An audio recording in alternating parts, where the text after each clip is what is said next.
Whoa, I'm frozen. Dear God. Trevor, bop me, save me.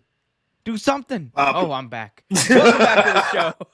Welcome back to the show, the wrestling show. We're keeping it real, goes right. Welcome back to Real Take Wrestle Talk live here on YouTube. Welcome to Key Carter. His name is Key, and his last name is Carter. Uh-oh. I'm seeing. Are we having an issue here? Are we having an issue here? Hold up. We're gonna be right back. We're gonna be right back.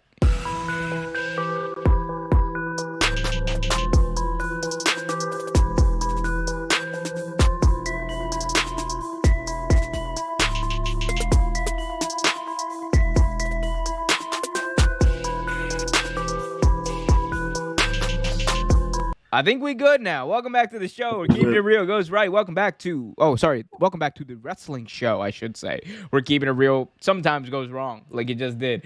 But we are back here live on YouTube. Hopefully, we won't have any more technical interruptions. If we do, please bear with us. Key Carter, not Coach Carter, in the chat says, how long do you see Big E as the WWE Heavyweight Champion? Trevor, how long do you see Big E as the champion? Hopefully, a lot longer than most other people see. But you know how WWE is. I don't know if he's going to keep it that long. I would like to see him keep it for at least 8 to 9 months, if not longer. But yeah, you see this right here? This is Big E's title reign. It's his cup of coffee in the big time. It's going to be over by Royal Rumble. You know it. Of course. Yeah, it's totally going to be over by Royal Rumble. That's just the way that WWE if not before leads you. Yeah. I mean, again, not for his. I don't want it to be. How long do I see it?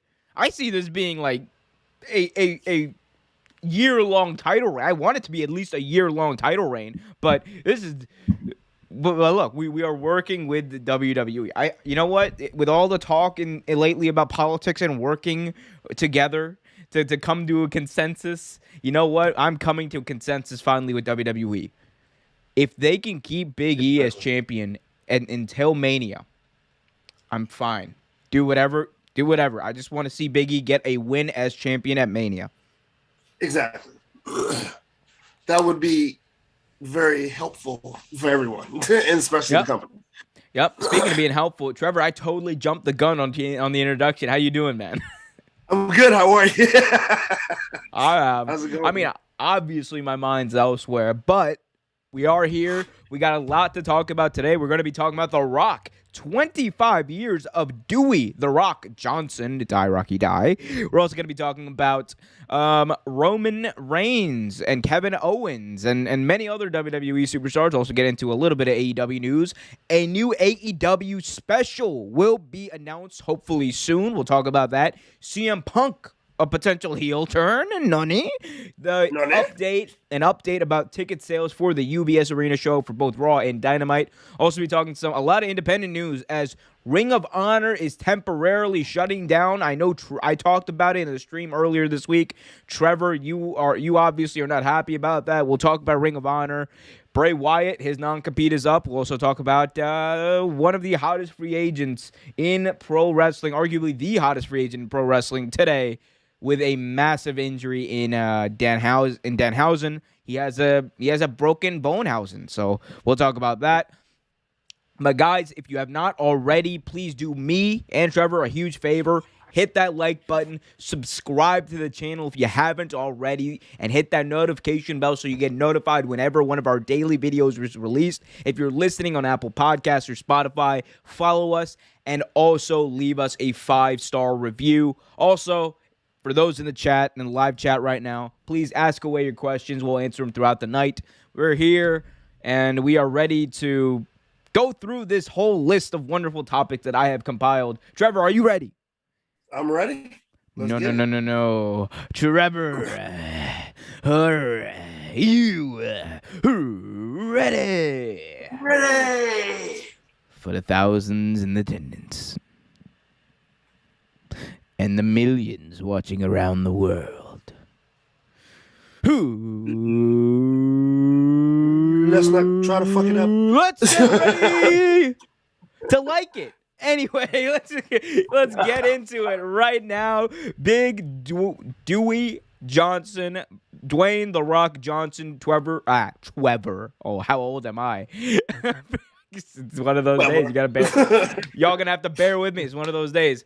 Dwayne The Rock Johnson will be in wrestling for 25 years come Survivor Series. November will be dedicated to Dwayne The Rock Johnson. WWE will show matches, clips of The Rock in his 25-year career. This year's Survivor Series pay-per-view will mark again the 25th anniversary of The Rock's debut. Speculation has run wild about what his future might be, and perhaps could The Rock face Roman Reigns, his cousin, in a match in the main event of WrestleMania 38 in Dallas. There has been no reports that The Rock is set for, there's been no indication, rather, from WWE that he could be set for this bout, but we do know from his schedule that The Rock will be in Australia around that time. That has not stopped him from wrestling before, but Trevor, we'll talk about The Rock and kind of his legacy in a minute, but what do you make of all the speculation over the past year or so that The Rock might be showing up and kind of the reports that have been floating around recent weeks?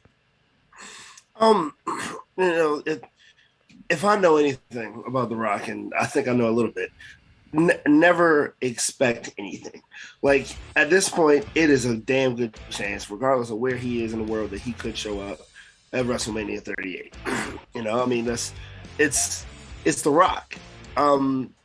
The speculations for a match with him and Roman have been, like you said, for about a year and a half, 2 years now, been swirling around. Honestly, I think it'd be a great match. I think it'd be an amazing match and something that they should consider. But whether or not it's going to happen, we don't know yet. But like I said, don't expect anything with The Rock. Always expect the unexpected. Yeah, I see why you think that. I mean, look, if I had to put my money on it, no.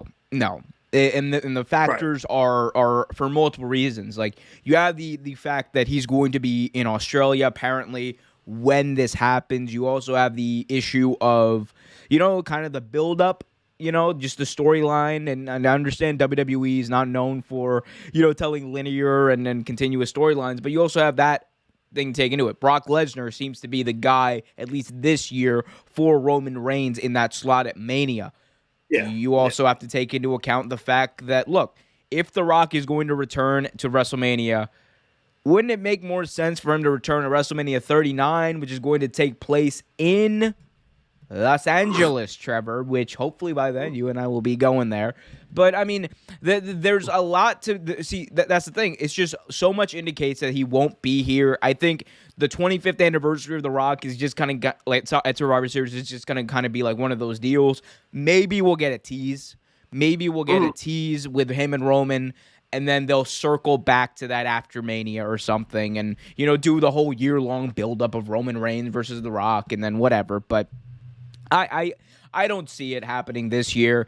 If they do, then look for Roman and Brock match to happen at the Royal Rumble. But if they do that, I probably wouldn't agree with that. I mean, again, I'm more open than I have been previously to WWE and their very interesting way that they like to tell stories.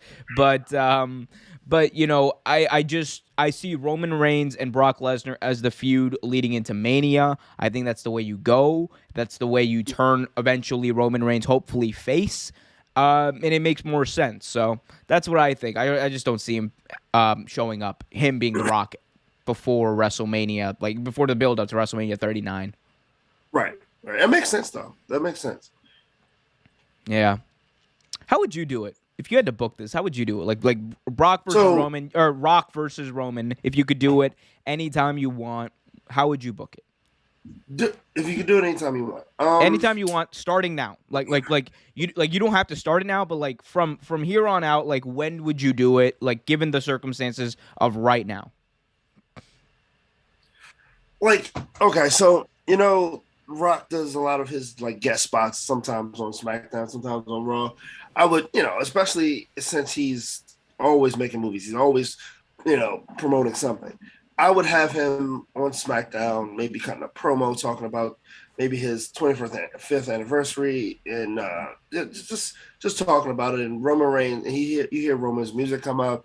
Roman comes out, seemingly congratulating his cousin, and then in the midst of his promo, you hear him, like, you see Roman kind of get somewhat jealous, you know, and mention something about, oh, you thought you the head of this, blah blah blah. Well, I'm the king of the table, and it gets into family issues and things like that. So you're telling me Hogan pulls a little bit of the brother, stealing his cousin's heat. I mean, yeah, you know, I think brother. I think brother. Work, I know actually. It's your moment, brother, but brother. Could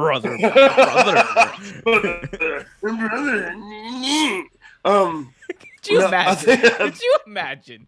I'm so sorry. I'm gonna derail your entire segment. Could you imagine if Roman Reigns just shows up and starts like doing just steals the Hulkamania stuff? I would be so upset. Brother. He's like, you know something, brother, cousin. Sorry, no. He's Samoan, so he'd be like, do you know something, brother? Like, brother. You knew something, Oos. You know something, Oos. Now we just got demonetized by the Samoans. No. I know. I got Oos on speed dial. We're good. But no, yeah, I mean, I think you can do it that angle. There's a bunch of angles you can go with it, honestly, but for it to work. But I think, it being WWE, the family lineage thing is probably where we'll go if they built a storyline at all. If we're gonna do a family lineage storyline, we totally gotta have Vin Diesel as like fake Rock at some point in this, and I'm just going familia. I just want it. I just want it so bad. You know what else I want? I want everyone here to hit that like button, subscribe, and hit that notification bell so you get notified whenever a new video is released. Trevor, last thing on The Rock. You've been around wrestling. You basically, you were watching wrestling when that happened. When Rocky debuted, he debuted at Survivor Series '97 as Rocky Maivia. What like over the past 25 years, what do you kind of make of one, the evolution of The Rock and where his career's gone, but two, what was also your favorite moment of the Rock in general? So The Rock benefited also from growing up in the business, which I thought at one point, I guess, looking back on it, you would think that would have hindered him too. But growing up in the business, he got to learn little ins and outs. And I think one thing that helped him a lot was, and a lot of people will disagree with this, but one thing that helped with the evolution of Rocky Maivia to The Rock was when he got booed. And I'm not sure if many people realize this. He came out. They put a title on him relatively quick, and he came out one time, a couple times, and it was Survivor Series '97 or '97 or '96. He was still a face at the time. Yep. At Madison Square Garden. That's what it was. Yep. And they booed the shit out of him. They literally booed him until the match was over, until he left. And he was in the back, irate, talking to his dad, like, I don't understand this. Why did he do this? And his father said, use it. Like, use it. Just use it for, your career. And he did. He was kind of, shy about it at first, but he used it. And then that transformation from face Rock to heel Rock is what helped him. You slowly started seeing him, the wheels turning. Slowly started seeing him on the mic more. He joined the Nation of Domination. You started seeing all that happen. Like, it was one of those things where you're like, wow, this guy really is transforming in front of our eyes. And then once he became who he is now, dude, they had to take him out of Nation of Domination. It was too small for him. It was too small for him. He was a superstar. It needed to be seen and needed to be heard. And the Nation of Domination was too small for him. Yeah. Like, what are you going to do? Have him stand next to D-Lo, bro? It's the real deal now. SKCC. Put on the seat. Like, no. Big love to D-Lo. He did a fine job at Bound for Glory, by the way. It was okay. It wasn't bad decent. It wasn't bad. It really wasn't bad. I just don't think D-Lo was a commentator. I just don't think so. But he's not bad. Let's see. Continue, favorite please. Moment of The Rock. One of my favorite promos that The Rock did was the Booker T promo when he was out there and Booker T came out and he goes, "Who in the blue hell are you?" And I thought that was some of the best work Booker T's ever done on the mic too, especially early in his WWE career. But it was great. It was amazing. That was good. Oh, and the Chris Jericho, Rock, and Stephanie McMahon segment was money. Absolute money. the my favorite one, and I like those two, but my favorite one by far was Armageddon 2000, build up to Armageddon 2000.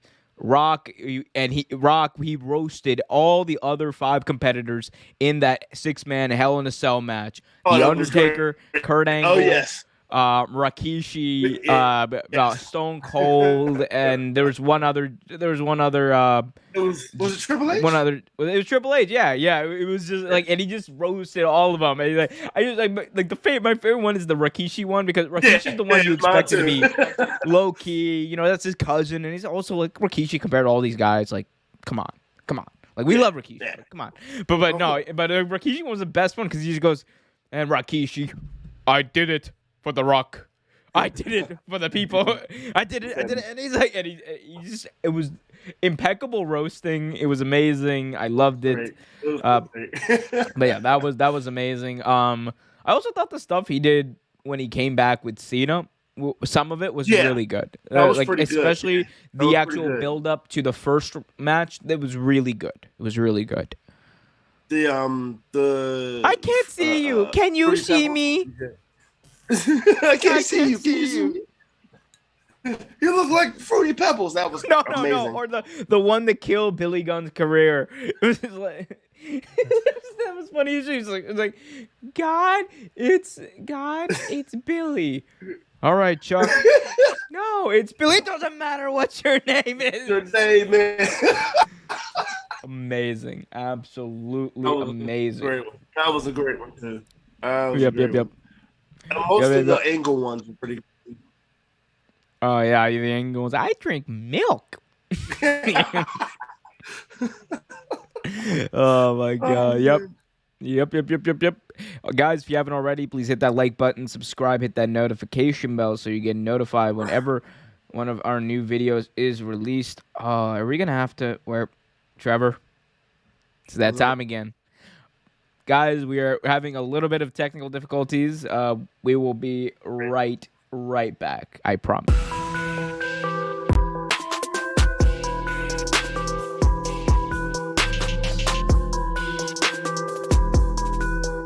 Okay, we're gonna try this one more time. Hello and welcome back to the show. We've returned. We're keeping it real. Sometimes goes wrong, like it has done over the past 30 minutes or so. I don't know how long we've been doing this, but hey, we're back. Hopefully we're better. I don't know. Let us know if we're still shitty and our frames are bad. We'll fix it or whatever. But look, we got some questions in the chat. HMO Podcast, by the way, just shout them out. Just showed up. Just wanted to pop in and say hi. What's good? Great stream, brother. Thank you. Big shout out to HMO Podcast. We had them on the show last week, or we had them on our Real Take Sports Talk last week. Guys, be sure to check that out. I just released a clip of me with them explaining why Dan Snyder's the worst owner in the entire NFL. So big shout out to them. Give them a subscribe. Anyway, fun fact from Cece. She says, quote, my dad dated The Rock's cousin years ago. Now, when you say The Rock's cousin, please tell me you don't mean the one that's not like most girls. No, not Nia. It's not Nia. I'm about to say, man. No? She's not like most girls, man. Not Nia. I like Nia. Not a plastic little princess. Lucky for me. Not Nia though. Not Nia. Damn, could you imagine that exclusive interview with Nia Jax? So yes, she is. So yes, she is dangerous in and out of the race. No, let me stop. No, we love Nia Jax. All jokes. I will sit on you. That was mean. Apologize to Nia Jax. That was really mean. Don't say that. I didn't mean it like that. You're tiny. That was really mean. And you're a tiny guy. On behalf of Real Take Sports, I apologize to Nia Jax. It was all jokes here. Anyway, Ryan Woodridge says, "Hi, Trevor." This is Ryan's new strategy, asking you questions about sports that are not related to this podcast.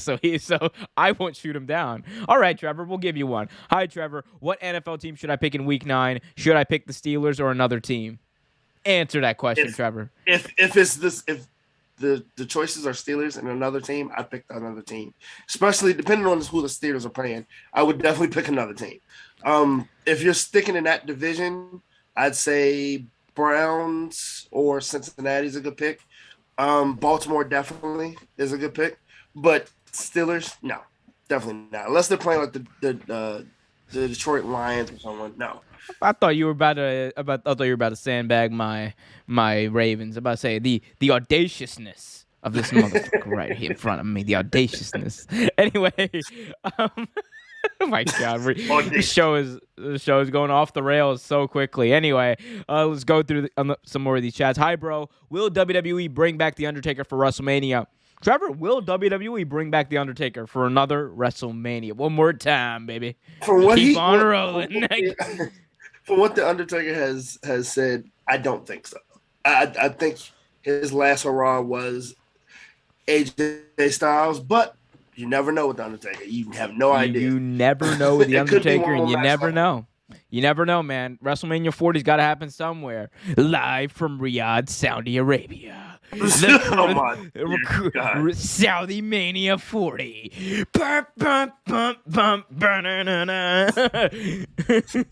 Hulk Hogan in his return match against The Undertaker versus Goldberg in a fatal. Yeah, I mean, look. We had DX versus the Brothers of Destruction in 2019 in Saudi Arabia. Anything is possible, my good friend. Anything is possible. Ryan Woodard says, Omar, who will win WWE title next? Damian Priest after Big E? Who would win the WWE title? I mean, Damian Priest could be an option there. Yeah, I would say, definitely. I would probably put Lashley above Damian Priest. And it would depend because SmackDown or Raw suffers from the thing of they actually don't have many like main event heels. They genuinely have to build those guys up. You could always book Seth Rollins to win the title, but at the same time, I'm the WWE champion. It's gonna get old. Tell me I'm wrong. I'm mad he was so nasal. in that impression. Tell me I'm wrong, though. Tell me I'm wrong. I'm the WWE champion. Said the drip god. I can't say you're wrong because you're not, unfortunately. I think you just annoyed yourself, though. I would say Finn Balor, but I don't think Finn will ever have the championship again. Yeah, you know why? Because he's gonna go back to when his contract runs out. He's just gonna go back to Japan. He's like, to face who? Captain fucking New Japan? Like, geez, let me stop before this goes any more off the rails than it already is. Let's move on. We will get to your chats. It's just one of those days. We will get to your chats. Guys, though, if you haven't already, please hit that like button. It helps out the algorithm, helps the channel grow. Subscribe it, and hit that notification bell so you get notified whenever a new video is released. All right, Trevor, let's talk about it. Kevin Owens has been in the news a lot over the past number of weeks. We've heard rumors that he might be we've heard rumors that Kevin Owens' contract might be running out. And those rumors kind of got a little bit inflated after this week when Kevin Owens hinted at the fact that his contract could be running out. In a promo against Big E, he said it might be for 3 more months or 3 more years.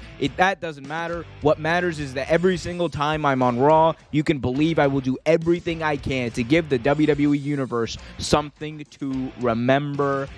So he cut a very impassioned promo talking about that. He also, in recent weeks on Twitter was hinting at, people who used to be in his old stable Big E called out that old stable, mentioning that Kevin Owens, as far as Monday Night Raw is concerned, is not on the Mount Rushmore, which was a stable that Owens, formerly Kevin Steen, had with Adam Cole and the Young Bucks during their PWG days. Heavily reported that his deal could run out in January. There has not been real confirmation on that, but you would think that if it's over and if he does not re-sign, AEW is the ultimate landing spot. Does this one-liner mean anything, or is it just kind of like, just playful hint, hint, wink, wink, too sweet kind of stuff? I mean, it could mean something. It doesn't have to, though. I mean, this is the land of pro wrestling where people hint at stuff and don't mean it quite often. So it doesn't necessarily mean anything. It's something to look for, though. I mean, because at this point, what are they actually doing with Kevin Owens? Nothing. Like, I mean, the AEW could definitely be a landing spot for Kevin Owens. Could you imagine some of the matchups over there? Hit Kevin Owens versus Eddie Kingston? Oh, amazing match. But it's just one of those things you don't know. You just don't know. You got to wait and see what happens when his contract's up at this point. I mean, so I think it's just they do this kind of stuff all the time. AEW does this stuff kind of all the time. It's playful hinting. Could his contract actually be running out in January? Obviously could be, and it probably is, considering some of the sources that have spoken about it. No one's confirmed it, though, so that's why I'm always anxious and I want to not comment on that specifically. But I mean, if it is and he does it, then good job, because you're getting people riled up. We're talking about it right now, so it's an effective use of that little nugget. And as well, Big E calling out the Mount Rushmore thing, also nice, because it gets hardcore wrestling fans talking, it gets them excited one way or another, and they're talking about the promos. They might watch Raw. That's the whole point of this. So doesn't mean anything in the grand scheme of things, no, because Kevin Owens is not going to make his decision based off of one promo. He's not telling us, "Oh, I'm leaving." This is not Dean Ambrose in the final Shield interview, literally saying what he was going to do, where he says, "I'm cashing in my chips at the table," alluding to the Double or Nothing debut he would have a month later. It's not the same, because we don't know he's leaving. There was two different situations. But as far as reports of him leaving and where he could go, I think it's very obvious that Kevin Owens, if he does decide to leave WWE, which is a huge if he does, he's going to go to All Elite Wrestling. I thought he could have eventually gone to Ring of Honor. We will get into Ring of Honor and what its future might hold later, but we know that that's been thrown up in the air. We don't know what's going on with Ring of Honor, and he is a primetime guy. He's a main event player, and we'll get into a debate about his WWE success later. But I think that if he goes anywhere, he can go to AEW, be successful. He can go to New Japan, be successful. He'll go anywhere and be just an amazing performer. Yeah, I totally agree. Like you said, he is a main event talent. He'll go anywhere he'll go. He'll be a talent. He'll be a superstar. He'll shine bright. But whether or not he's leaving, again, like you said, that's up in the air. It's not up in the air. The hours of enjoyment you would get if you hit that like button, subscribe, and hit that notification bell so you get notified whenever a new video is released. Trevor, so sticking with this Kevin Owens situation, I have a question for you, and I want you to answer honestly, openly, however you want to this question. Trevor, has Kevin Owens had a successful career in WWE? Would you call his run in WWE a success? I think that's okay. So on one hand, you can say yes, right?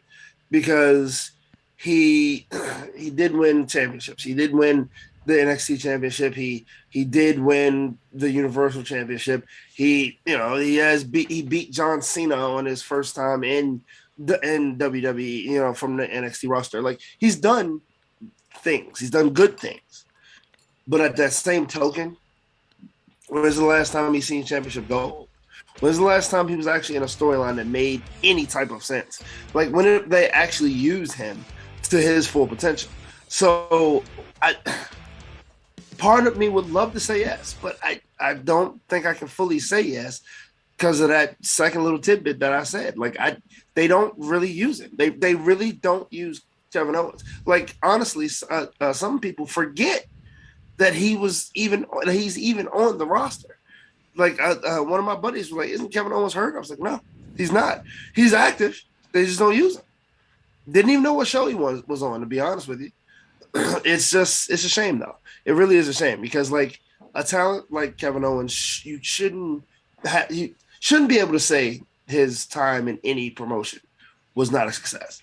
But I don't think you can fully say he had a successful run at WWE. Here's where I'm going to kind of deviate from you, because I think Kevin Owens did have a successful career in WWE. I think his career in WWE was a success because look at what he was able to accomplish during his time. He became the second ever Universal Champion, the first one with a real title reign. He, on his first night on the main roster, you mentioned it, he beat John Cena. He was the first guy to ever really do that, beat John Cena clean, like the first new guy to do that. It automatically put him into a completely different category of wrestler. Absolutely. No matter how many times he lost after that. And then he won the title. He was doing this stuff with Jericho. No matter what he's done since then, he's been very, very well. He's been doing it very well. He's has the Stone Cold Stunner as one of his finishing moves, and Stone Cold actually respects him enough to allow him to use that. So it speaks highly of him. And he's seen as a main eventer. Kevin Owens.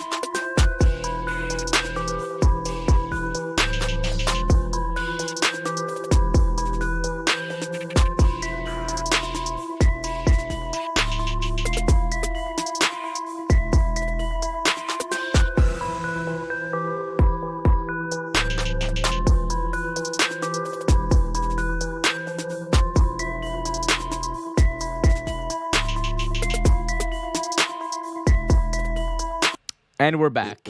I hope. Are we back? I would hope we're back. Oh, he's not back. Yes, he is. There we go. We're all back. We're back in black. I don't know. Is that the name? No. That's how the song goes, right? I'm back in black. Back in black. I heard black. Yeah. My phone and I'm back. This is a show for the ages, by the way. We're 2 segments in, and it's already what? It's already 8:30. Anyway, 8:37. Amazing job by me today producing. Anyway, like I was saying, back to what I was saying. So Kevin Owens has always been in the main event picture. If he were to become a free agent right now, both WWE and AEW would be in a bidding war for this guy. And you cannot honestly say that about a lot of people. He is legitimately a main event guy.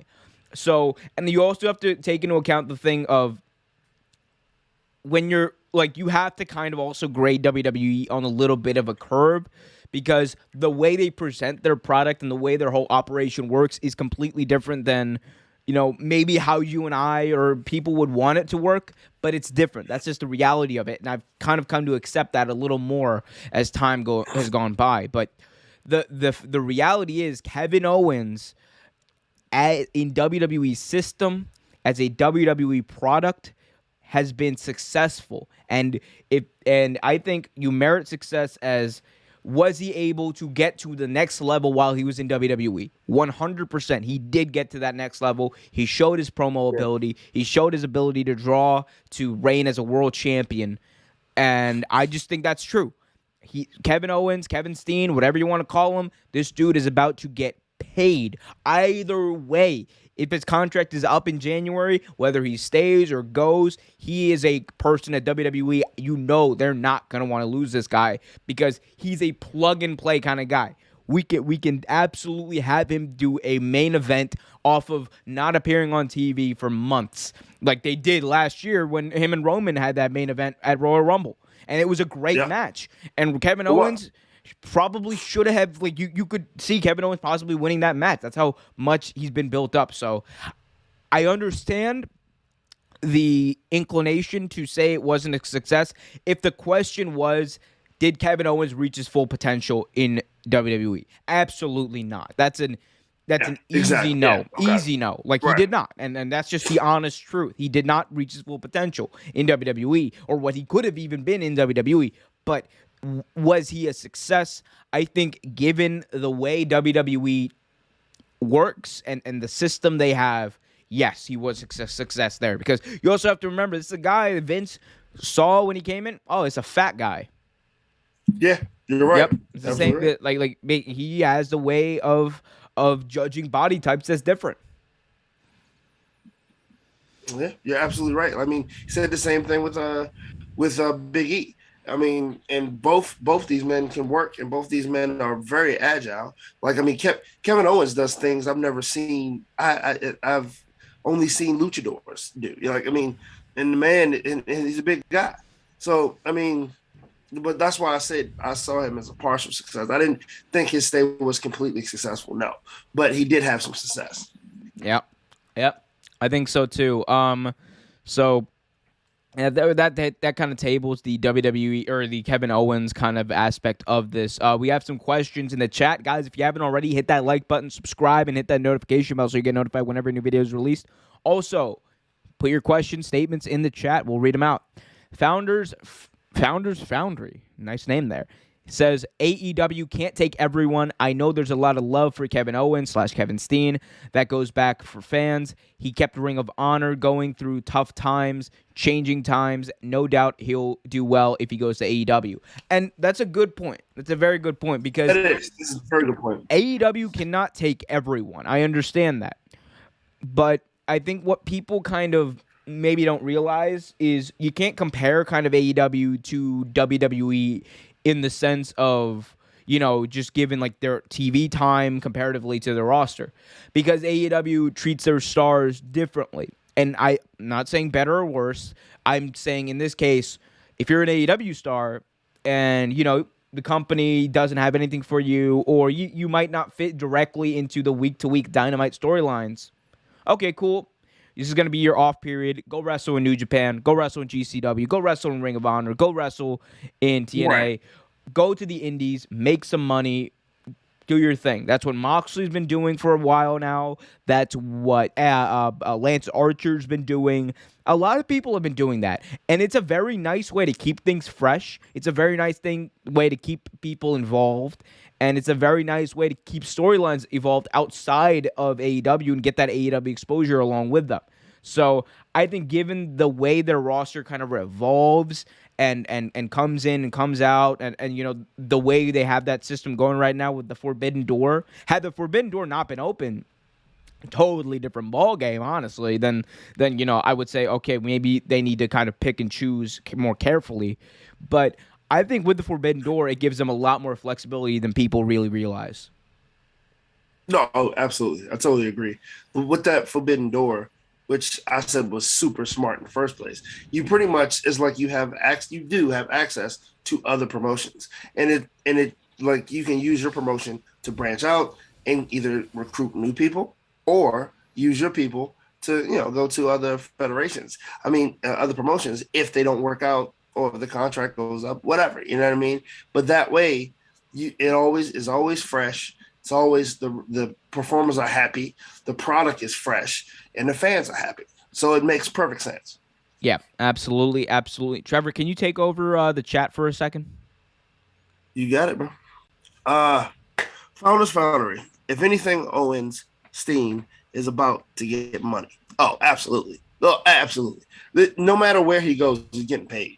I mean, because like Omer said, like he pretty much like is over as big as hell in WWE. Like, I mean, if they lose him, that's a big. If he becomes a free agent right now, he's probably the biggest free agent out, and like they're gonna have to pay that man. Going to. Foundry again. The Dolph Ziggler negotiation tactic works. Owens Steen will showcase the Dolph this too. Ziggler negotiation tactic. The one where he just complains on TV like, I haven't done anything for 20 years. And I don't do anything. I don't win titles for 20 years. And I got paid. Bitch, what of it? I'm not showing up to TV. Now give me my money. Oh, I love it. That is awesome. That's literally it. Every time Dolph Ziggler... Every time Dolph Ziggler ends up facing the champion, that's every single storyline they've ever done with him. I haven't won a match in 20 years. Like him complaining. Like, it's amazing. You get tired of hearing it, though. That's the thing. Like, and don't get me wrong, I like it, though. But it's just one of those things that gets stale after a moment. But it has worked. It is amazing babyface fire that comes out of him. But my God, is it just lame. It makes him sound lame as fuck. It is. Just like, I don't have any merch on WWEshop.com, which he really didn't in the beginning of the year. He really didn't. There was like, he really didn't. That's the sad part. He really didn't. Just had no merch. That didn't make any sense to me either. Not at all. Not at all. Kerwin Abreu says, Kevin Owens is perfect on Impact Wrestling because right now AEW have too many talent. Like I said, AEW can have that revolving door. They can sign whoever they want at this point. Foundry also said, Kerwin Abreu, I should say, also says, I really want to see Kevin Owens and Sami Zayn win the tag titles, best friends. You know what? I that would be cool to see them to win the tag titles. I don't know why they didn't go with that. I don't know why they never went with that. Fight forever. That's it. WWE heard that once and it's just like, well, goddamn, pal. Kevin Owens versus Sami Zayn for the first time ever. At WrestleMania. It's a match they go back to. They really never got put in. That's a true thing, though. They never really got put into that whole, like, oh, can they coexist tag team thing, which, hey, man, they're both on Raw, so why not? Can they coexist? That should be like the subtitle for Raw, like WWE Monday Night Raw. Can they coexist? That's just every single segment on Raw. Can they coexist? Absolutely. Guys, keep the questions and comments coming. Hit that like button. Helps out the algorithm. Helps the channel grow. All that jazz that I've been saying mercilessly for the past half hour, kind of. Let's keep it moving, though, Trevor, and talk about some news about WWE SmackDown. And this is not particularly good news if you are part of WWE, because SmackDown has had some low attendance as of recently. Let's talk about it. So the Friday, October 29th episode of SmackDown was reportedly the lowest attended show for the Blue Brand since they returned to touring back in July. According to Wrestle, big shout out to Wrestle. Friday Night SmackDown last week attracted a live audience of 4,180 people, filling the venue at an estimated 89% capacity. 4 of WWE SmackDown shows have seen above 10,000 in attendance at live events. First 2 were the Philadelphia show and the MSG show, but SmackDown figures are a worrying trend for WWE as they registered a lowest ever attended WWE Monday Night Raw last month, and ticket sales have not been great for the foreseeable future. According to Wrestle, they're having some bad results show up. Trevor, should WWE be concerned about the SmackDown figures and just ticket sales in general? Oh, absolutely. Especially when SmackDown has been your moneymaker for the past months and actually year. You should definitely be worried about that.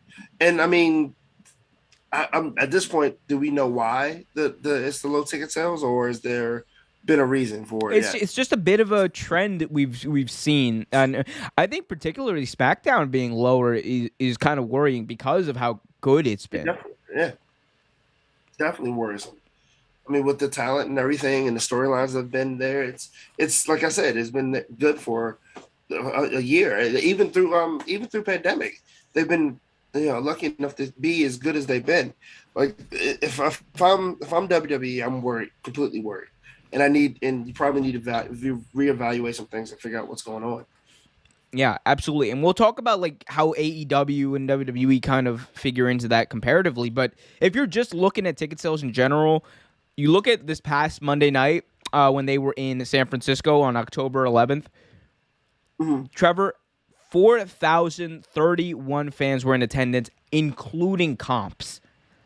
That is including like compensated tickets. That is not a good stat for WWE. So if I'm WWE, you got to be concerned. I mean, look, like the thing is, and the thing I always will say about WWE is they are, even though we can say AEW, oh, they run small arenas. Well, yeah, they run smaller arenas, or they tend to at least, because they're a newer company and all that crap. But WWE is a brand.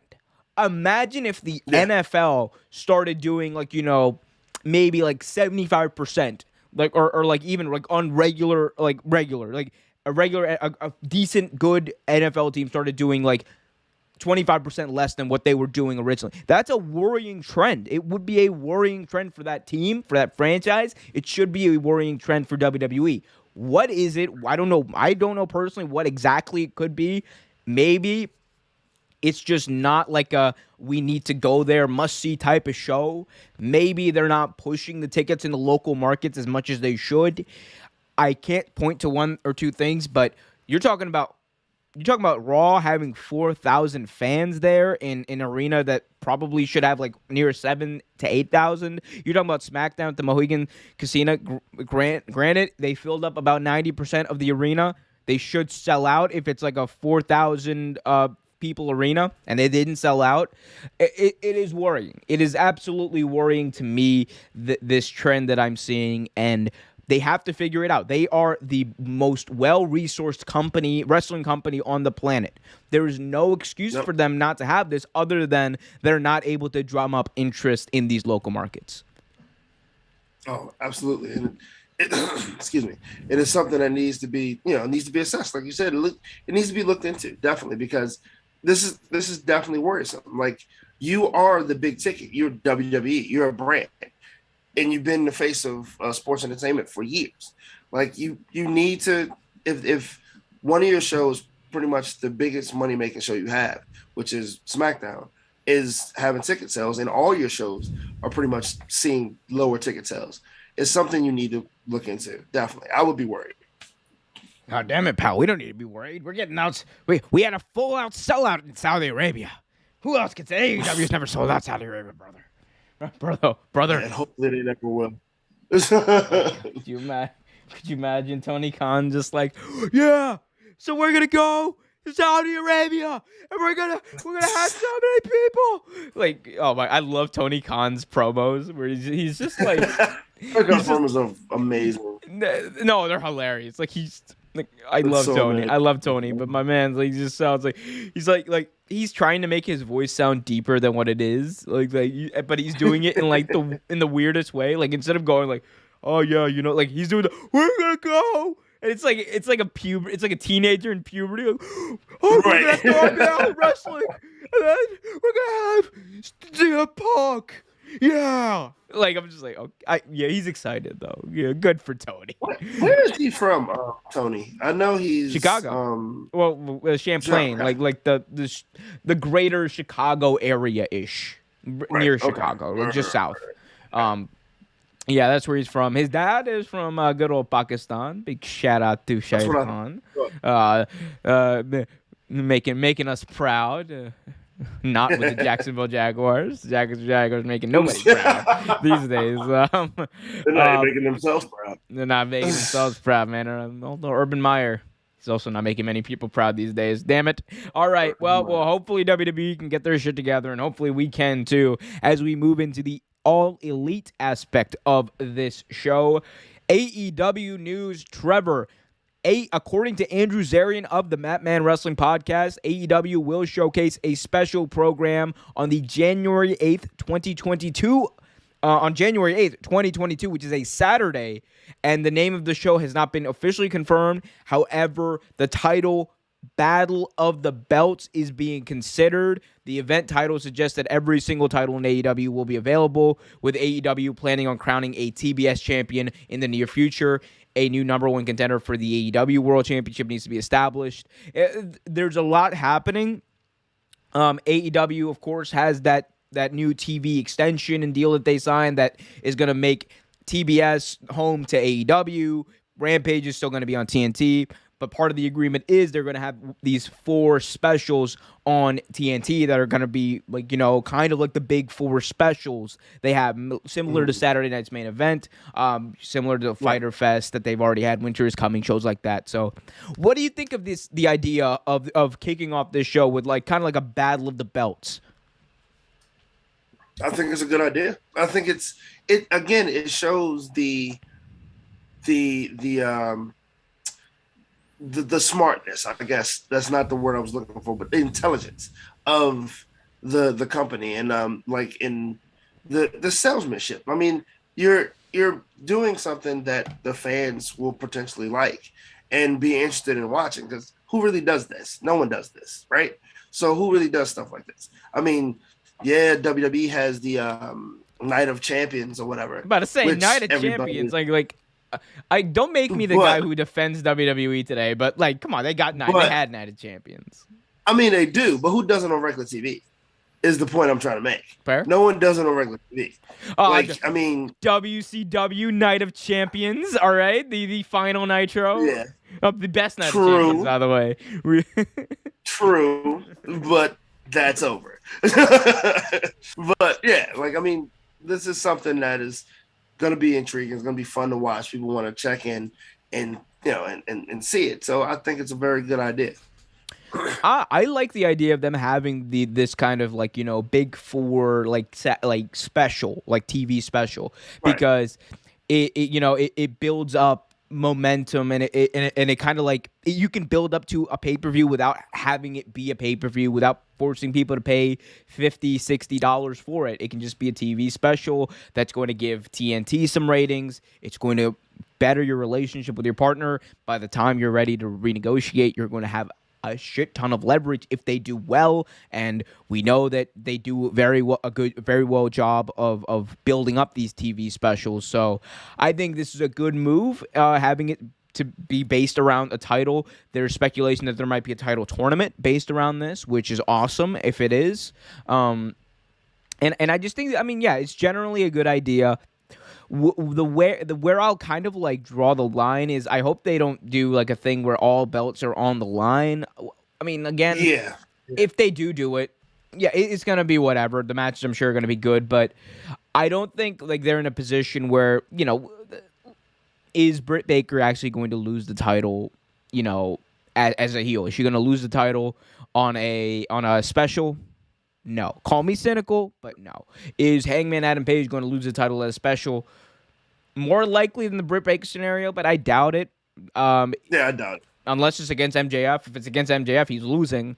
But, I mean, and then you can say, I don't know, TNT title could change hands anywhere, but I like having the TNT title kind of built around this event. I think it's better.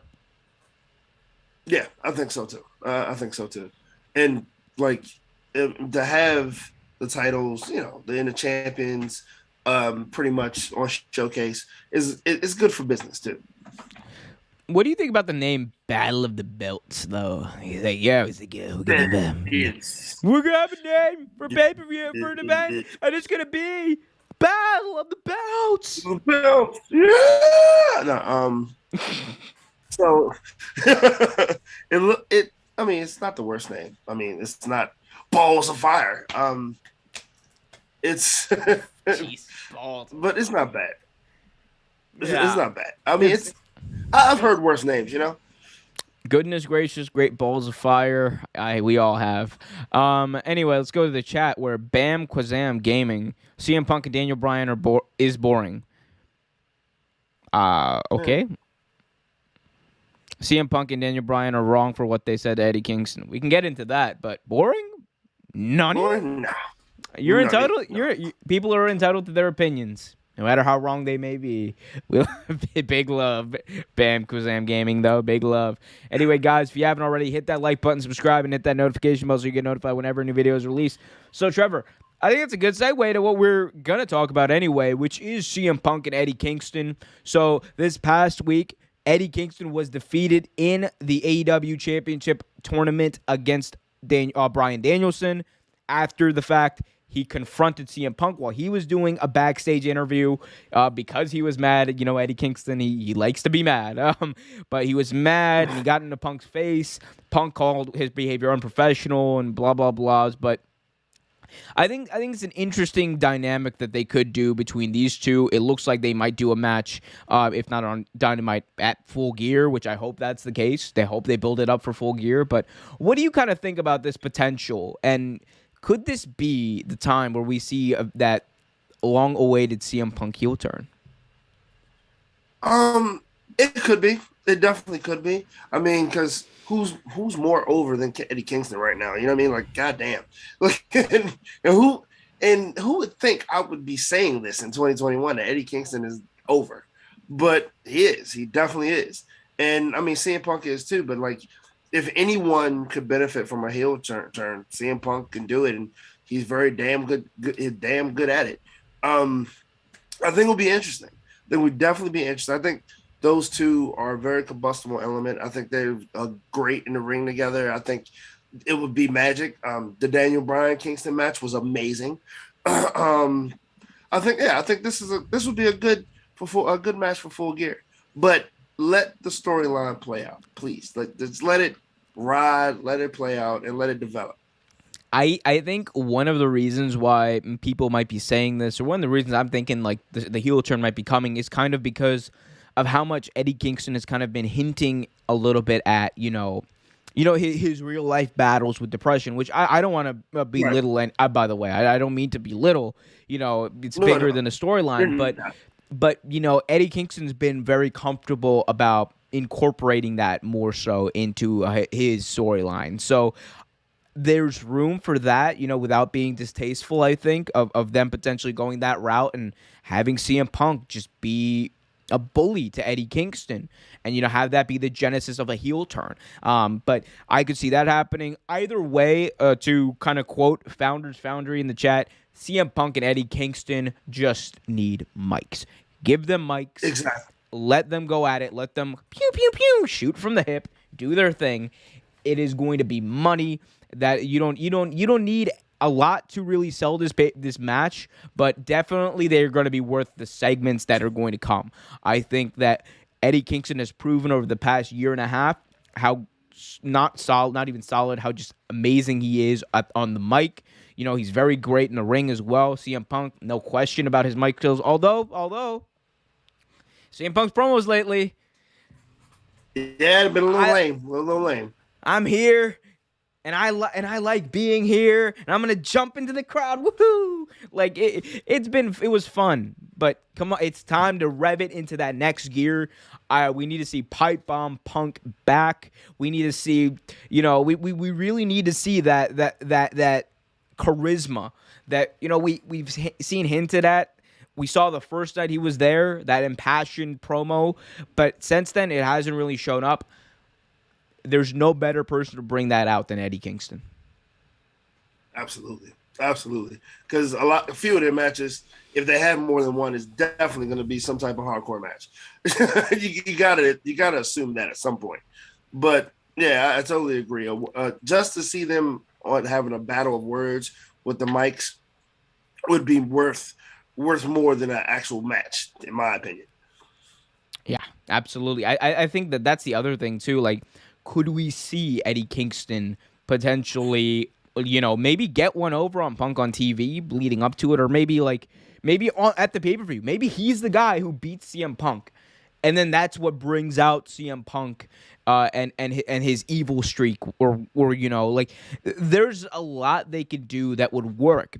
Just based off how good these guys are. Like, these are, again, I don't mean to overstate it, but it's true. Eddie Kingston right now is one of the best promos in pro wrestling. CM Punk is one of the best promos in the history of pro wrestling. You put those two together, it's combustible elements that are almost guaranteed to yield results, I should say. And I think what they can do in the ring, on the mic, is going to be worth anyone's time to watch. So over the next few weeks, let's watch Dynamite and see what happens. Yeah, that's all we can do at this point. Yep. Trevor. All right. Let's see. Yep. While I am okay. You want stuff? I'm gonna read this question. Yes, do that. Thank you. Bam Kazam Gaming put an emoji face. It's kind of creepy. Founders Foundry, CM Punk and Eddie Kingston just need mics. They don't even need to wrestle. The war words alone sell itself. And we just said the same thing. We piggybacked off. I said what he said. I want to give Founders Foundry. Yeah. I basically paraphrased what he said. But yeah, you're absolutely right, Founder. You're absolutely right. Absolutely right. I can't wait for that. Honestly, that's going to be the best part about this feud. Or, Eddie Kingston. Maybe they both turn heel on us. Like, neither of you get neither one of us speaking into this mic. No one speaks. Eddie Kingston's like, Eddie Kingston just turned to Bully Ray. Do you know who I am? Eddie Kingston and Bully Ray. Wasn't Kingston a heel when he first came in, though? I think so. Anyway? I think so. Yeah. Remember, because he was originally like the manager, the heater, the promo guy for Butcher, Blade, and then when the pandemic happened, he became the mouthpiece for Penta and Ray Phoenix as well. Yep. But I must say I do like what Eddie Kingston's doing. My God, man, remember the promo he cut with Mox, where which one? It was a promo where Kingston said, it was something to the effect of, Mox, like this Sunday at Full Gear, I want you to look in that first row. I want you to look in that first row and look at my mother. And then I want you to look into her eyes and understand that there's a reason why she's not a grandmother. And this is it. And he points to the title and he's like, this is the reason that she's not a grandmother. I'm like, bro, Eddie Kingston. Oh. Yeah. Oof. Jesus. Oof. Fan the flames, my guy. Put that man off. Last thing before we move on, Founders Foundry says, I think the Punk turn is coming, but like his ROH run, it takes a bit. Back in the day, it took him taking out Christopher Daniels and the Prophecy and beating up Austin Aries to trigger. Yeah, that is true. Also says it took a few months, but we got it. We're a few months in. I'm not even genuinely not asking for a heel turn. The interest level in the promos, though, they got to be better. Because right now, I love it, but he's kind of coasting on just the fact that, fucking Excalibur. He's going, we're going to have exclusive. We're going to hear exclusively from CM Punk coming up on Dynamite. Don't go anywhere. And then after that, this Friday night on Rampage, we're going to have taking on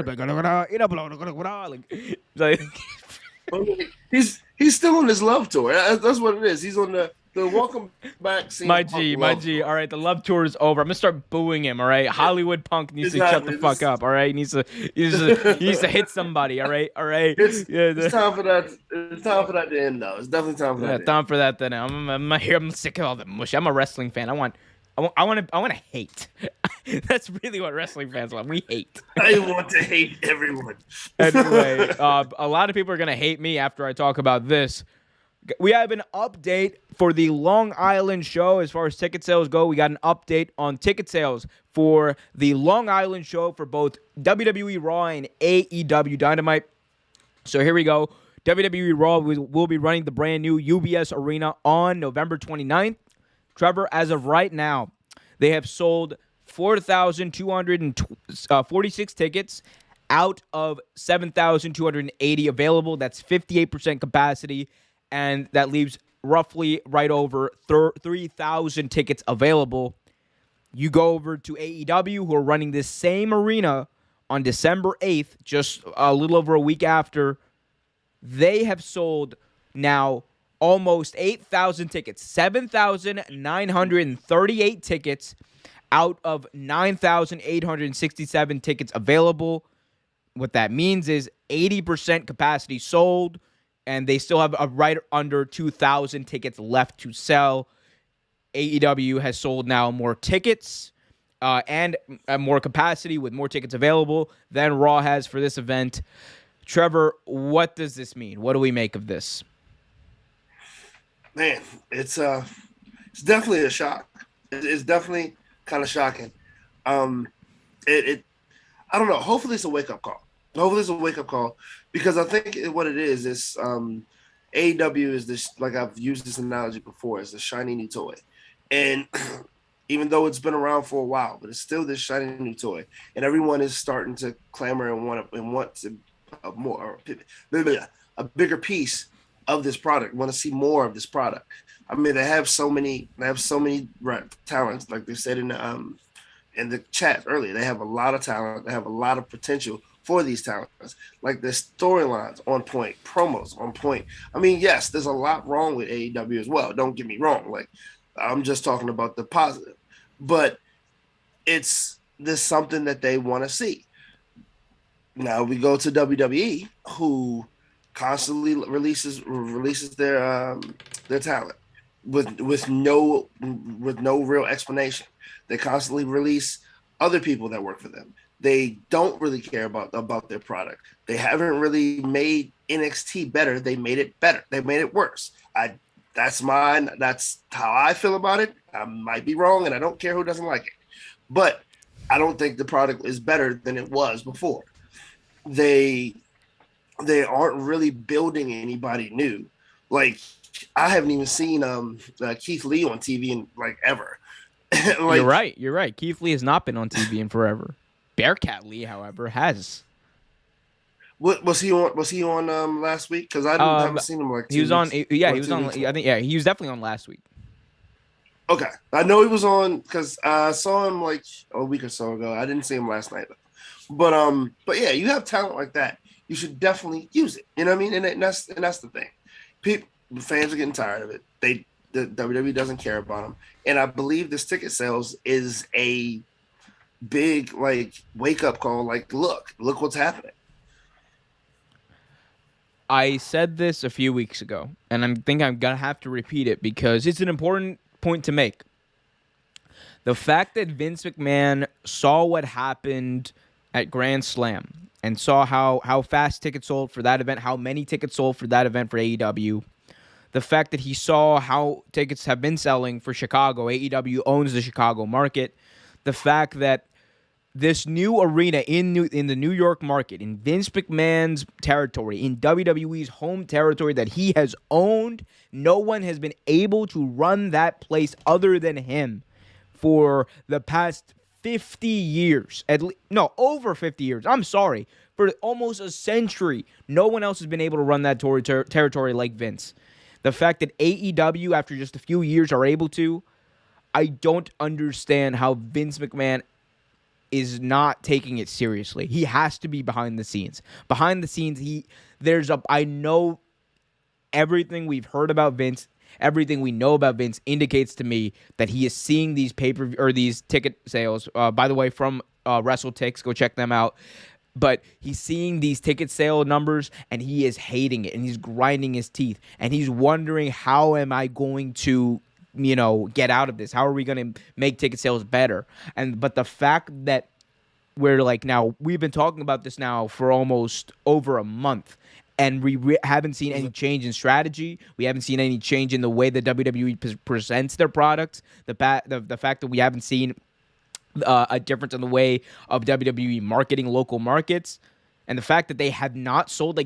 Trevor, since the last time we covered this like 3 weeks ago. Since the last time we covered this, WWE have only sold about 1,500 more tickets.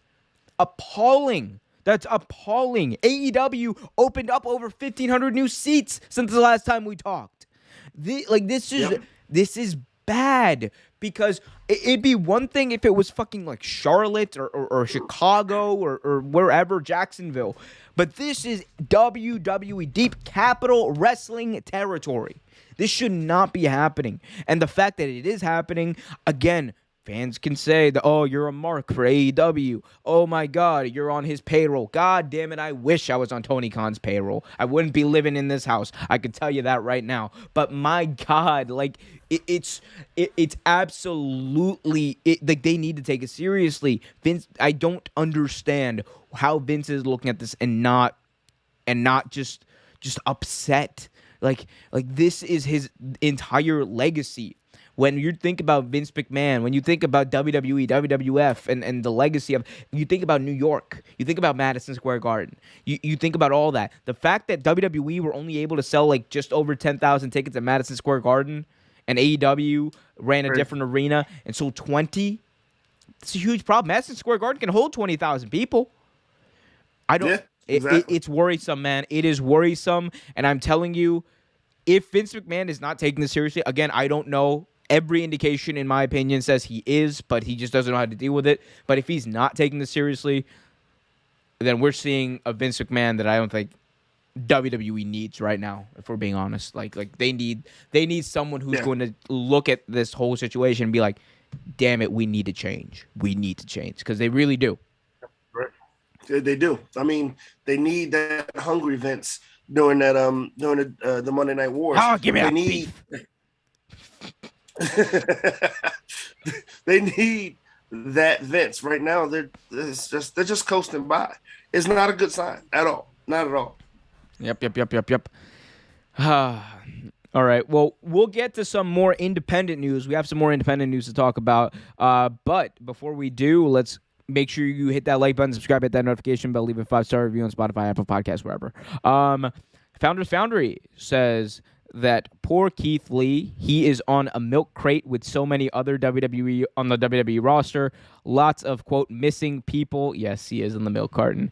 I personally forgot Apollo Crews, a.k.a. Uha Nation, was on the roster. Uha Nation. Ooh. Ha. Ooh. Ha. Triple H was on their warpath of changing things when NXT got taken from him and revamped WWE's coasting on legacy, and that's what they want to do. The whole idea of WWE right now is to be the brand WWE, not World Wrestling Entertainment. They are WWE. They are coasting on that legacy. They're going to make movies. They're going to make spin-off TV shows. They're going to make a lot of stuff that isn't wrestling, and people are gonna watch it, and they've got their billion-dollar deals, they've got their money, so that I think that competitive fire is kind of lost on them at this point, and that's unfortunate because while that's happening, the thing that brought them to the dance, and you know WWE is not gonna lose money for a long time, but the thing that brought them to the dance is wrestling, and the fact that in their own territory, in Vince's market, the one that he's owned and his family's owned for a century, is basically being, I don't want to say taken from him because they're not at that level yet, but the fact that they are like this strong in his market, I don't get how that doesn't get under his skin. Yeah, I mean, maybe he's not saying anything about it, which that's not like Vince either, but still, I mean, we don't know. That's just speculation at this point. God damn it. I'm gonna get these ticket sales up, and then I'm gonna puke. Yes. So I think that's the only sane response to what I just said. Just okay. Yes, boss. Okay, whatever you say, Mr. Mike Man. Trevor, let's move on and talk about Ring of Honor. The Ring of Horror over the past few days. Trevor, Ring of Honor is no more, ? So news broke last week that Ring of Honor was shutting down operations for the first quarter of the 2022 year. That means they're not going to be in operation until April. I did a live stream about this. Go check that out in the archives. But a lot of news broke about that, and then we also heard that Ring of Honor is going to be effectively releasing everybody from their deals. as of right now, they are able to work wherever they want. There's still going to be a lot of talent that's going to work with them throughout the year, but they are free to explore other opportunities. Trevor, you, like me, have been watching Ring of Honor for a long time. What do you make of this news? Are there any feelings you have about this? How do you feel about Ring of Honor, knowing that this is just a huge change, if not the end of a once great brand? I mean, Ring of Honor. So Ring of Honor has had its ups and downs, has had its rough patches. Anyway, there've been talk of for at least 5 or so years now that Ring of Honor was being sold to someone else. It's had as good as bad. I mean, if it wasn't for Ring of Honor, you probably wouldn't have CM Punk. Probably wouldn't have the Samoa Joe. You probably wouldn't have the American Dragon. I mean, hell, Seth Rollins would still be Tyler Black. I mean, it's just it's a lot of things that you would. I'm the Ring of Honor champion. My name is I'm sorry. Continue. There's a lot of things that wouldn't happen without Ring of Honor. I hate you, by the way. Deserve it. But no, Ring of Honor has gone through its growing pains. I mean, and for some, it's a lot of people are still surprised that it still exists. I mean, I was. I watched Ring of Honor. Growing up, love Ring of Honor, man. Great programming. One of my first indie shows was Ring of Honor. It's sad because it's sad because you get a lot of good talent from Ring of Honor, man. I mean, and a lot of up and coming talent, like a lot of their women's division is getting better and better, like Quinn McKay, Willow. Yep. You got a lot of people, and it's sad because I thought with the spike in indie promotions this year and the spike in pro wrestling and everything, that ROH will actually be okay, but I'm guessing not. The issue with Ring of Honor wasn't, Ring of Honor itself. It was Sinclair Broadcasting. They wanted to change the way things were done. They wanted to kind of basically rebuild Ring of Honor because of the pandemic and all the setbacks they had there. They just wanted to go. They want to go dark and then rebuild it. I hope it comes back as something as good. If not, it's not going to be the same, but it's something as good. But Ring of Honor is something for me that I said this on the stream. It introduced me to what wrestling could be because everyone grew up watching WWE. I grew up watching WWE. I love the WWE style, and because that's all I knew. And then I watched Ring of Honor, and I was blown away by what these people were doing. It was so different. At first, I didn't like it, and then I just kept on watching. I was like, I can't look away. It's so compelling. It's fast moving. It's technical. It's amazing. The optics are shitty because they're in like a warehouse in Baltimore, but it was amazing because the wrestling was so good. It introduced me to my favorite wrestler of all time, and Bryan Danielson, and the reason I still watch wrestling today. So. I think it's that for a lot of people. That was like for a lot of people, especially people my age, their introduction to real independent wrestling. Ring of Honor was, no matter how big they got, they were always kind of looked at as the king of the indies, in a way, because they were like that renegade underground promotion, legitimately underground at times, and they got name recognition as that. And then AEW came over and overtook them as the number 2 promotion. But they were on a tear before the pandemic. They had just in 2019 they sold out Madison Square Garden on a super show in New Japan the weekend of WrestleMania. So they were on a roll, and it just it's another casualty of the pandemic. Compared to like everything else, the real life implication. I mean, this has real life implications too, but the other ramifications of the pandemic, it seems small, but in a vacuum in wrestling, like. It was a big time casualty for pro wrestling, and all we can say is, Ring of Honor will always have a place in wrestling history, no matter what it is. We know it's going to come back in some way, but I don't think it's going to be the same, especially when you have a lot of the top stars that they built up over the past few years leaving. Bandito is a guy who's going to go wherever he goes. He's going to be a star.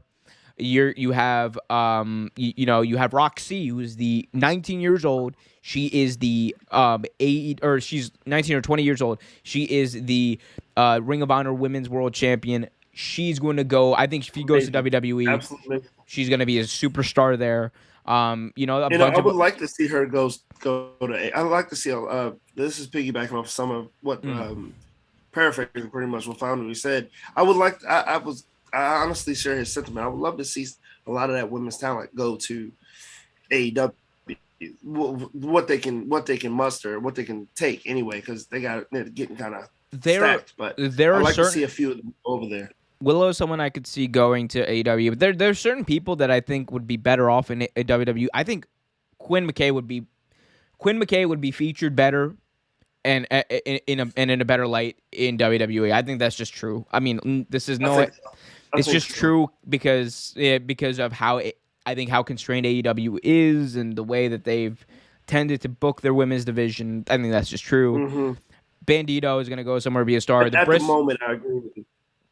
The Briscoes are going to go, if they go to AEW, the matches between them, Rey Fenix and Penta, amazing. They should go to AEW and be FTR in that tag team. Yep, and FTR in that tag team division.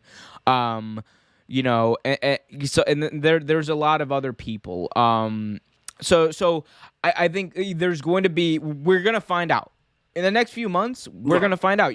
I think after Full Gear for AEW, that's going to be a lot more kind of built out, especially after Final Battle. I think after Final Battle is when you're going to see a lot of the long-term deals really happen. And Final Battle is scheduled to be in December, so look for that. The new year, we're going to have a whole new landscape in professional wrestling. Like, we talked about how when Jon Moxley came into AEW, that changed the entire landscape of that company. This is going to do the same thing for the entire pro wrestling circuit when all of these talents are officially done. EC3 is another guy, by the way, who he could, man, and he's done so much. He has his own thing going on right now. He's a YouTube channel. Go check it out. He's doing some great stuff right there, and he's reimagining. Isn't he with Impact right now? No, he's with Ring of Honor. He's like reimagining the way wrestling is done. It's so cool. But yeah, Trevor, any final thoughts on Ring of Honor? So, favorite moment for you for Ring of Honor. My favorite moment in Ring of Honor. My favorite moment, and there's a lot of them. I could point to the time where I think this is Ring of Honor. It was when so favorite moment and favorite match. I'll do those. Favorite moment. Okay. I would say was. There was I'm pretty sure, 90% sure it was Ring of Honor.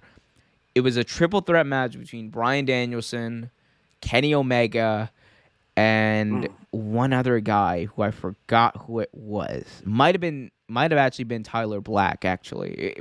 Correct me if I'm wrong, internet. But they had a match, and in that match, Kenny Omega just grabs a mic and starts singing John Jacob Jingleheimer Schmidt.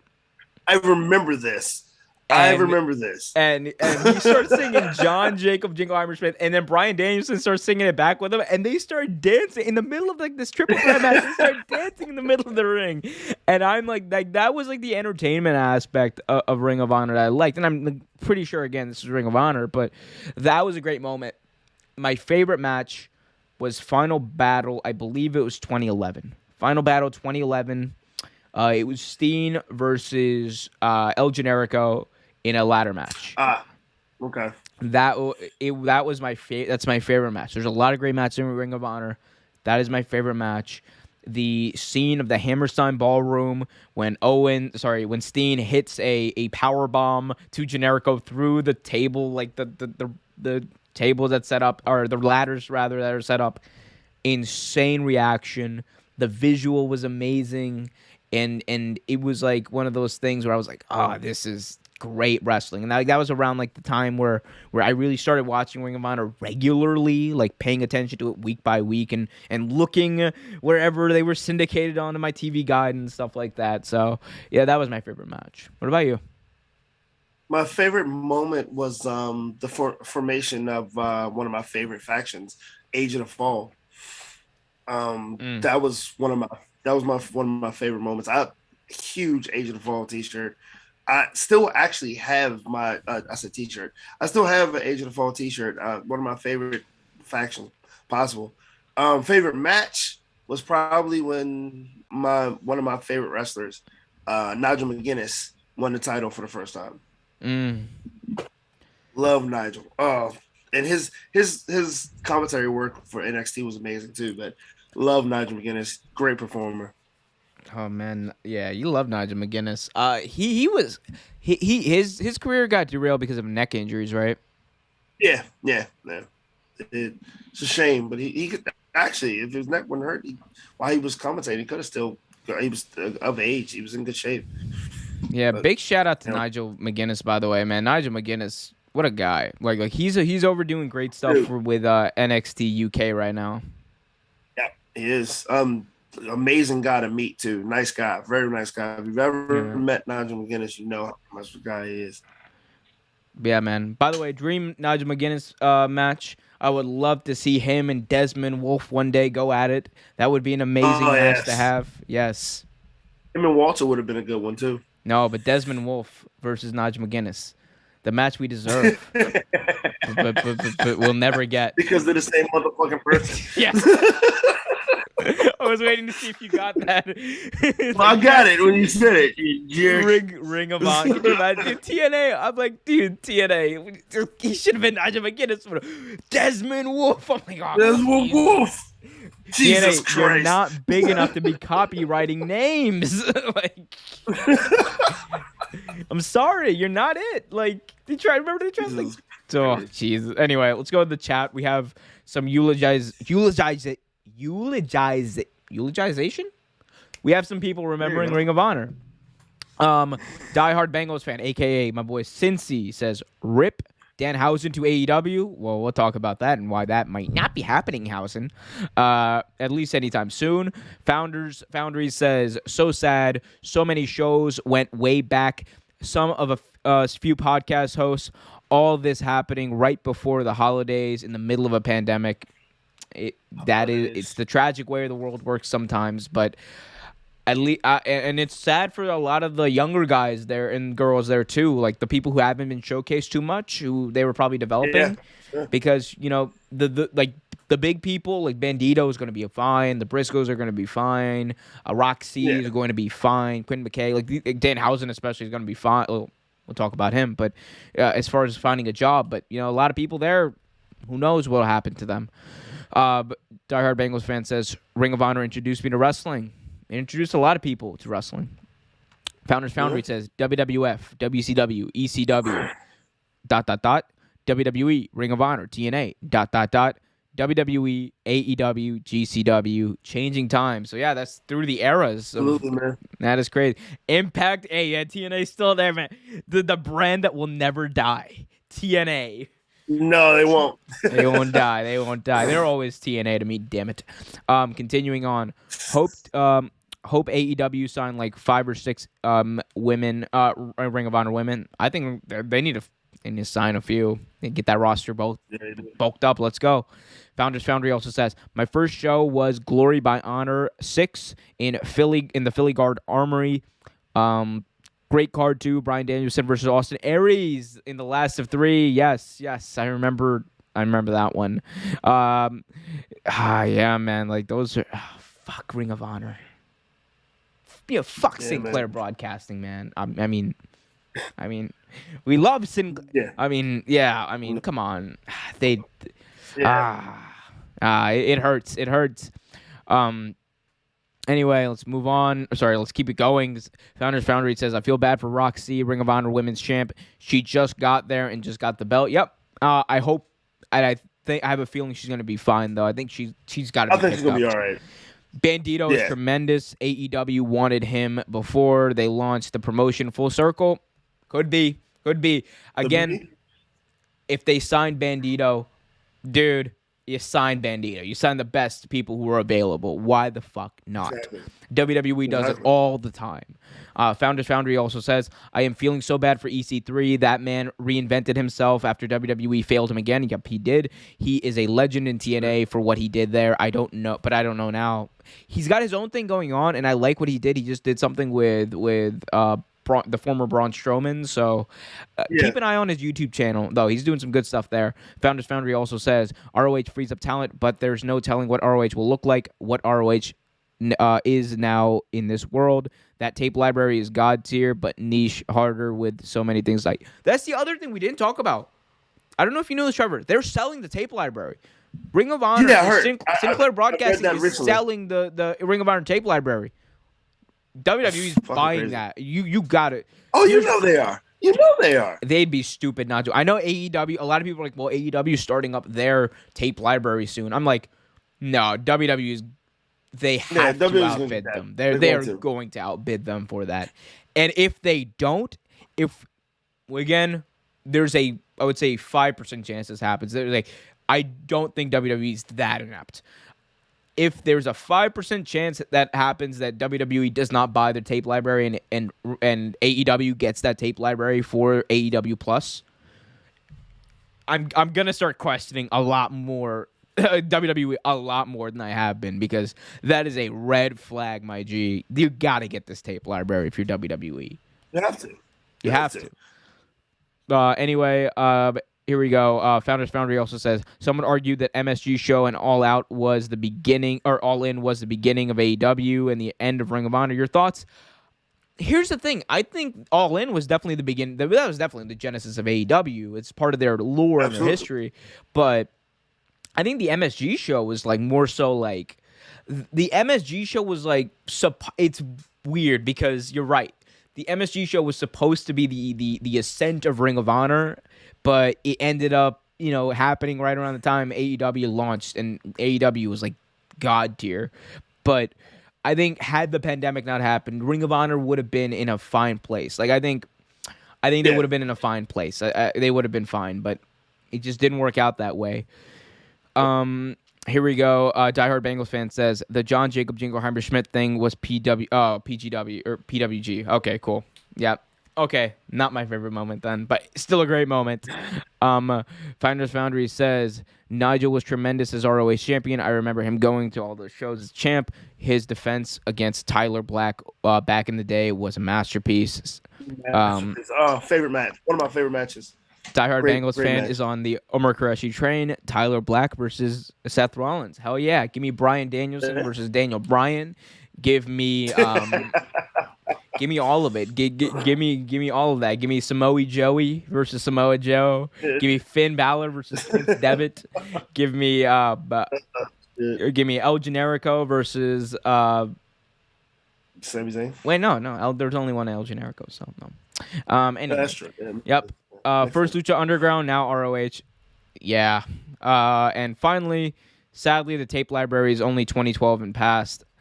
That's still a solid tape library. You got to think someone's going to get it. Someone going to get it. Anyway, guys, be sure to hit that like button, subscribe, and hit that notification bell so you get notified whenever a new video is released.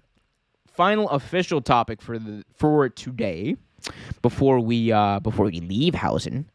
Trevor, this is something that I know is going to hit close to home for you, and rightfully so. But there has been an injury, Hausen, Trevor. In the worst possible way. In the worst possible way. There has been an injury, Hausen, as previously noted by many sources. Dan Hausen went down with an injury at the Next Generation Wrestling show in Knoxville, Tennessee, this past week. After a while and after getting treatment, he revealed on Twitter that he had a broken tibia and broken fibula. He said on Danhausen said on Twitter, and I quote, Danhausen has broken tibia and fibula and is sure Dave Doctor is trying to take Danhausen's sack of money. So if you'd like to help Danhausen, curse them. Pro Wrestling Tees represents Danhausen. Check him out at on YouTube as well. But Danhausen, who, because of this Ring of Honor news, was set to be arguably the biggest free agent in pro wrestling, now has an injured tibia. He's likely going to be out for multiple months. Trevor, what does this mean for his future and his future contract situation, Hausen? So, if you break anything like that, if you break your leg or whatever, you want a tib-fib fracture, which is what it's called. And as long as it was a clean break, he should be okay. I know that sounds kind of dumb because, you don't want to break anything. But if it happens, you want it to be clean. You want it to be something that can heal quickly, whatever. But, yeah, it does take – it is sad because he may not be the same person afterwards. So we don't know how bad the break is. We don't know exactly where the break is or if it broke clean or we don't know anything like that. But so we don't know the status of Danhausen. But one thing, he has youth on his side. He's somewhat young. He hopefully he can heal from this and come back. But I'm to be honest with you, Danhausen 6 to 7 months from now, and Danhausen now it's still no change. You still want Danhausen. Oh yeah. As long as he is any type of what he is now, any bit of what he is now, you still want Danhausen. And anyone that gets him is probably, like I said, he's like you said before, he's one of the hottest free agents right now. Danhausen is absolutely everywhere. On every social media aspect. He's done multiple interviews for the past 6 to 7 months. He was just here in Annapolis, Maryland, a few months ago doing autographs at a comic book store. You want Danhausen. You want him.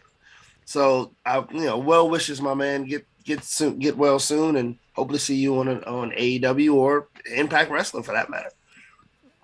The cheek of this fucking guy went to the doctors with a broken fibula in face paint. In face paint. Went in surgery. This is fresh paint he put on for this. This is after the wrestling show. He put on fresh paint. Imagine being the doctor who's putting this guy's leg back together, and you're just seeing you're seeing this. You're literally seeing this. Yeah. You gotta be all right. Well, this guy is the commitment to his gimmick is amazing. It absolutely is. Live the gimmick, breathe the gimmick, eat the gimmick.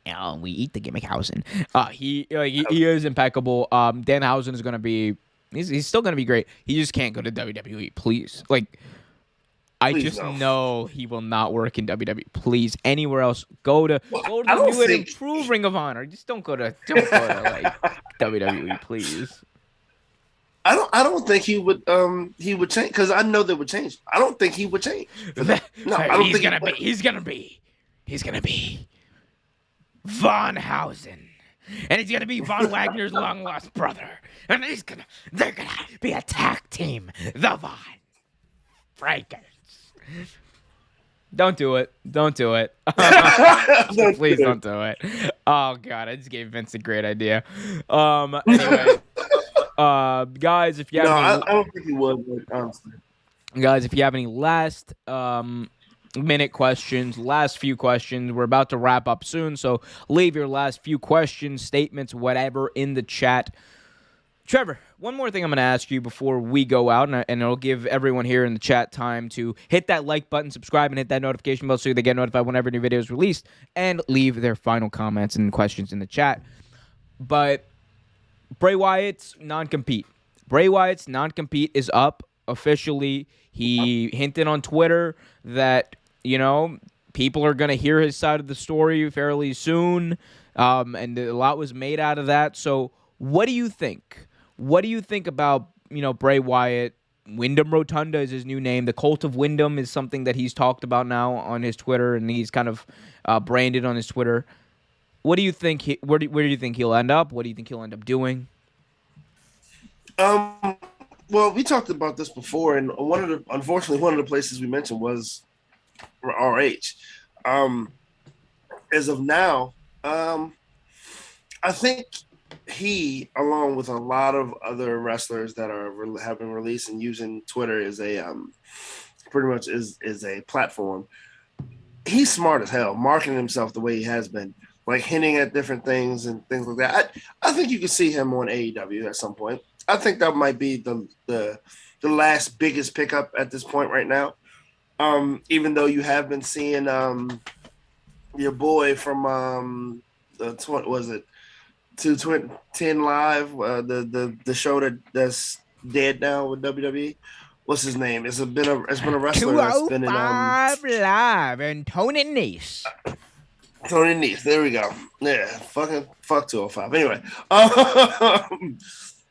but yeah, you've been seeing him there, so that's going to be something interesting to see what happens with them too. So I think Rotunda will probably end up either on AEW or Impact Wrestling.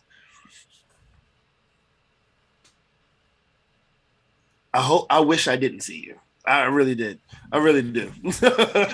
Yo. Let me stop. Hold it down, Trevor. Hold it down. I'm not holding shit. Let's take a look at some of these questions that people and statements that people have in the chat. Founders Foundry says all the mirror matches. Diehard Bengals fan says Bray Wyatt versus Wyndham Rotunda. Give it to me, brother. Founders Foundry says Mance Warner was also injured. Yes, he was. He also says Danhausen was at New York City Comic Con hanging out with John Cena. He is good. Love to see that Danhausen. Love that Danhausen. Diehard Bengals fan says Danhausen versus Donovan Danhausen. Oh, I love it. Yes. Donhausen. Oh my God. WWE would totally do that. Change him to Donhausen. Donhausen. Yeah, it would. Jesus. Oh, God. Founders says this show has been fire. Thank you guys. Well, thank you, Founders. It's always good to find new foundries and fandries. Fanhousens. Okay, you're done. You're done. Kerwin has a real question here. Thank you, Kerwin. Kerwin says, "What's next for Bianca Belair? She has no momentum right now." Trevor, what's next for Bianca Belair?